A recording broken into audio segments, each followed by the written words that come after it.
hit shot. Why hello there, ladies and gentlemen. This is Chicken Fingers, your friendly neighborhood TF2 commentator, and today I'm playing as the medieval medic here on medieval mode on the medieval map Dig Root Keep, using that Crusader's crossbow and the Strange Amputator.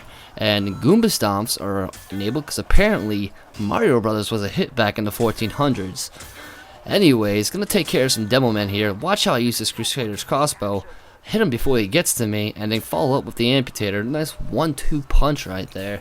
Makes the medic pretty powerful. Also, you got that taunt, and you use Crusader's crossbow to heal your friends, your family, your pets, and maybe your local bartender, because you need to tip them.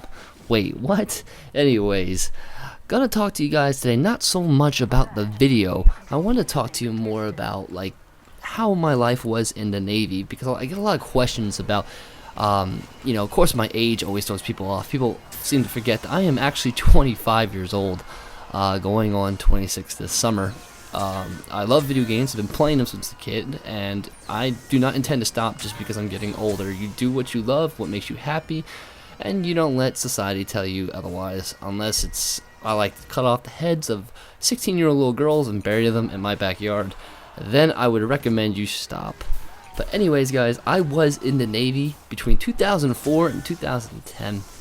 At first, I went to Great Lakes RDC, which is where I was trained, boot camp style. It wasn't as bad. In the Navy, it's more classroom than it is anything physical. You don't have an obstacle course, so you don't really have that stuff. You do a mock ship mooring, which is where you attach a ship to a pier. And you kind of go through the motions. You learn what the positions are. You learn a lot of lingo. You learn first aid, CPR. You learn a lot of classroom time. And main thing in boot camp is learning how to stay awake even when you are exhausted. Even when you're just sitting there staring at a blank wall, you have to learn how to stay awake. I think the worst thing about boot camp was probably getting my wisdom teeth pulled, because I don't actually respond to anesthesia in any way, shape, or form when it's like when it comes to teeth. Like my mouth just doesn't respond to anesthesia at all, and that hurt a lot. It's to the point where I was in tears. I honestly couldn't stand another second of that amount of pain I went through. But anyways, after that, I went down to NATTC Pensacola, which is just a fancy way of saying Naval Aviation training. I did work in the aviation field. I know there's a lot of gay jokes about the U.S. Navy, but that's primarily about the submariners. So thank God I was an Airedale, what they call a person who works in aviation. And I was trained as a parachute rigger, which was the original name for it. Now it's called the Aircrew Survival Equipment Man, which pretty much means if someone in the air, an aircrew member or a pilot, uses it to stay alive in emergency situations such as a life raft, a life preserver, parachute, oxygen equipment, I will work on it, maintain it, and fix it. And pretty much there's two levels. There's I level, which is like we break everything down, we do all the work, and O level, where you kind of manage the equipment for the planes themselves. So I did enjoy the Pensacola, Florida. It's a great place to go if you like good weather.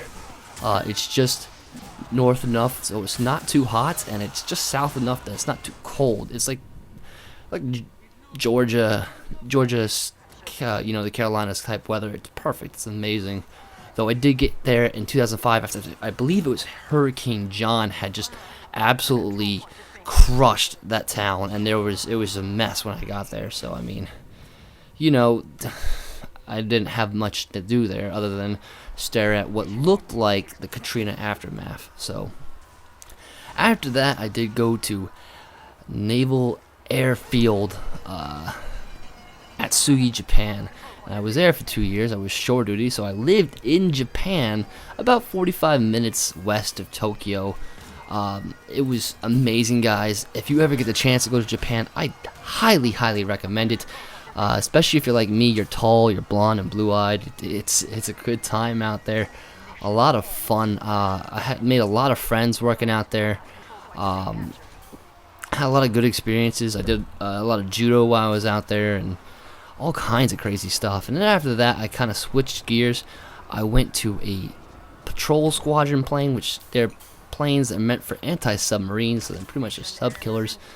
I know a lot of this stuff probably doesn't make sense to you guys, but pretty much those planes were designed to find subs and then kill them, pretty much. And they hadn't been used since the 1950s because we're like the only major sub navy in the world. So, yeah. Anyways, Goomba Stomp there, pretty beautiful. After that, I mean, in between that, actually at the duty station, I decided to go to Iraq to take the place of someone else who just had a child. So I decided to put myself in the line of fire.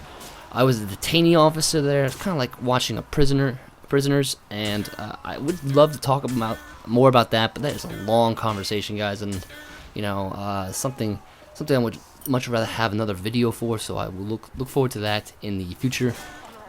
Then finally, when I left that, after 9 months in Iraq, I went to Qatar, which is a small island south of Iran, and went back to my normal thing. And then I came home in February.